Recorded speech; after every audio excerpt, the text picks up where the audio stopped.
หมอยสูงค่ะหมอยสูงพี่น้องผู้ปันแห้งขาวใส่หมอหอมกุ๊กกค่ะมื้อนี้เป็นวันที่22เดือนธันวาคมปี2025ในตอนรายการเฮาค่ะตอนได้เดียวเนาะพี่น้องค่ะมารับถมด้วยข่าวเงาที่เรียกว่าเป็นข่าวเงาหลีค่ะเนาะโคมโจมๆสาวเล่าโดดเด่นเว้งนำคำ JK Sophia อองเป้ไล่สู้ที่1สีเป็นนางงามเล่าเมืองโคมตุ่ม Miss Grand Myanmar ปี2025ในค่ะอ้อ ค่ำคืนวันที่21เดือนธันวาคมปี2025ในเป็นค่ำคืนลื่นสุดในปางเลิกนางงามเลาตาได้เป็นมานางงามเลาเมืองคมตุมในคาออที่ปางแขงนั่นค่ะก็มีนางงามเลาในเมืองคมตุม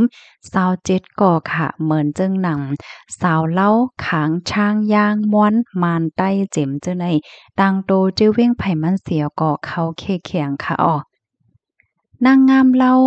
JK Sophia ในอายุมี21ปีค่ะต่างโตเว้งนำค้ำเมืองใต้ปอดของเสียวก็เขาเคแข็งค่ะอ้อมันนางในไหลหับสู้อยู่หลายอันค่ะนะค่ำคืนวันที่16เดือนธันวาคมที่6ปี2025ที่ป่นมาที่ปางเขียงลองฟิงเงฟิงทุ่งจื้อคืนนั่นค่ะมันนางดงดังโคไตเมาเหี่ยวก็ ห้องเสียนตรงตากดังความใต้ว่าเฮาเป็นใต้แหน่สิมานั่งในเฮ็ดแหนเหมือนจังหนังว่าขายถูกผู้อ่นเข้าซอยใต้ยอกอเนป้าฟังห่างขึ้นย่องล่องหมอกนั่นเหี่ยวก็มานั่งเลยสิ่งกลางใจผู้ปันแห้งนำตีสุดสีเลยหับสู้ขวัญใจค่ะ People Choice Award ค่ะที่ในปางแข่งสาวงามเล้าอันมีน้ำกัดตั้งแขนคึกดอน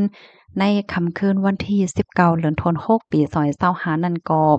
สาวงามเล่าเว้งนำคำไหลหับสู่ผู้มีน้ำกัดในโตคึกดอนนะคะ